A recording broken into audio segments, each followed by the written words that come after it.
Hello भाई, आज अपने पास है न्यू प्रोजेक्ट जो कि कन्वर्टेड लेजेंडर है। उसको रीपेंट और रस्टिंग रिमूव करना है और साथ में इसके नीचे कंपाउंड भी अप्लाई करना है। जगह जगह से इसका रंग जो है वो उड़ चुका था, तो ये पूरी ही डेंट पेंट करनी है। और डिग्गी में बहुत ज़्यादा पानी जाने के कारण डिग्गी के फर्श में रस्टिंग पैदा हो गई है, उसको भी रिपेयर करके कंपाउंड अप्लाई किया जाएगा।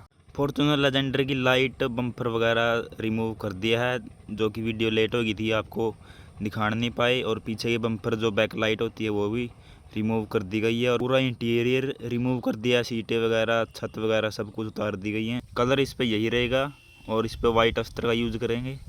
फ़िलहाल तो हम फॉर्च्यूनर लेजेंडर का एक ही पार्ट डाल रहे हैं, दूसरा पार्ट 2-4 दिनों में आपके पास पहुंच जाएगा। आपको सब्सक्राइब करना पड़ेगा, बेल आइकन को दबाना पड़ेगा। इसके साथ हमारी वीडियो की आपके पास नोटिफिकेशन पहुंच जाएगी।